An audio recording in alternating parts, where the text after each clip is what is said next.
नमस्कार दोस्तों, मैं हूं रामेंद्र सिंह चौहान।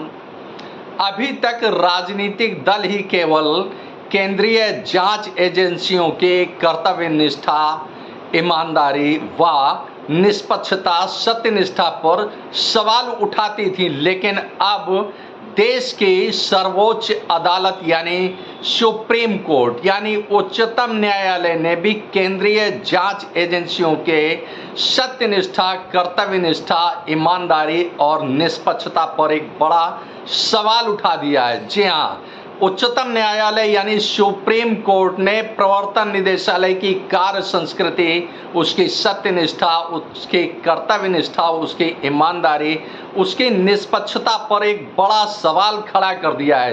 उच्चतम न्यायालय ने केंद्रीय जांच एजेंसी प्रवर्तन निदेशालय यानी ईडी यानी इन्फोर्समेंट डायरेक्टरेट की कार्य संस्कृति, उसकी ईमानदारी, उसकी कर्तव्यनिष्ठा और उसकी निष्पक्षता पर एक बड़ा सवाल खड़ा कर दिया है।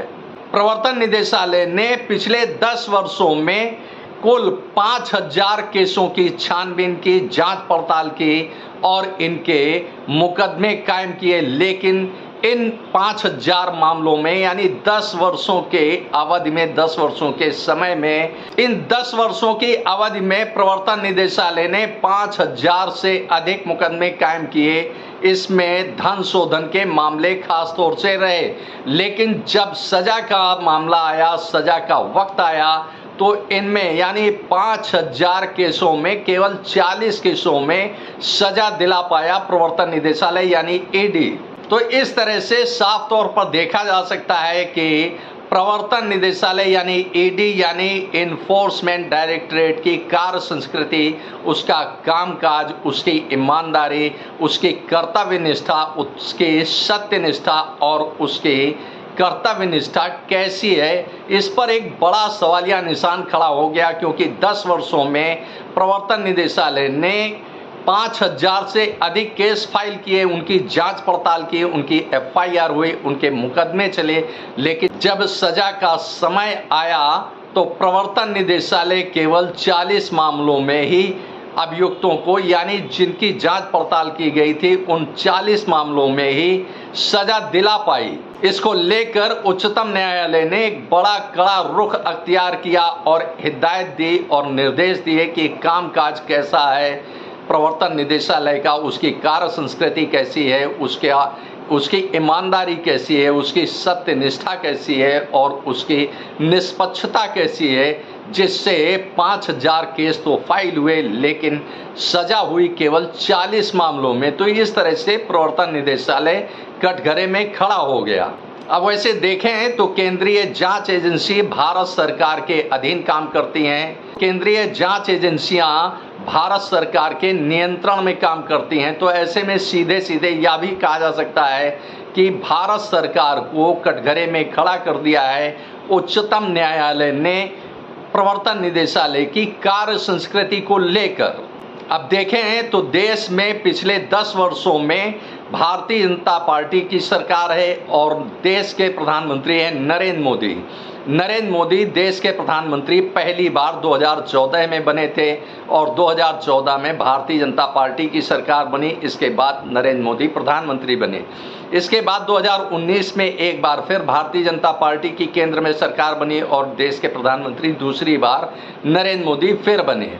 2024 में एक बार फिर भारतीय जनता पार्टी की सरकार बनी और देश के प्रधानमंत्री तीसरी बार नरेंद्र मोदी फिर बने।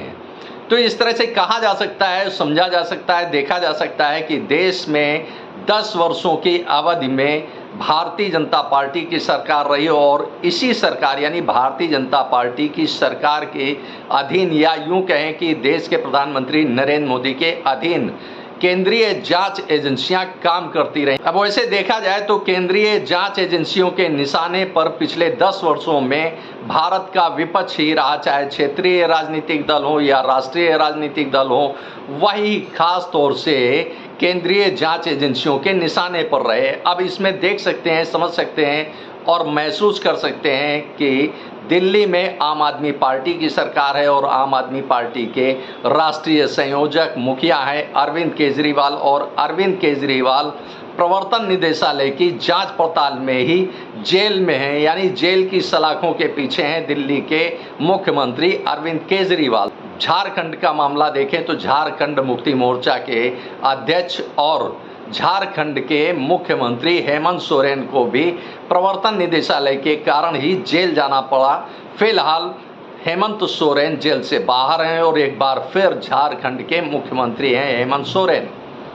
तो इस तरह से देखा जा सकता है, समझा जा सकता है, जाना जा सकता है, महसूस किया जा सकता है कि केंद्रीय जांच एजेंसियों के निशाने पर केवल विपक्ष रहा, चाहे वह दिल्ली की आम आदमी पार्टी हो या झारखंड का झारखंड मुक्ति मोर्चा हो या बिहार का राष्ट्रीय जनता दल यानी लालू प्रसाद यादव का परिवार हो। और इन 10 वर्षों की अवधि में केवल विपक्ष के ही नेता प्रवर्तन निदेशालय, सीबीआई, इनकम टैक्स या अन्य केंद्रीय जांच एजेंसियों के दायरे में आए और इन जांच एजेंसियों के शिकंजे में फंसे।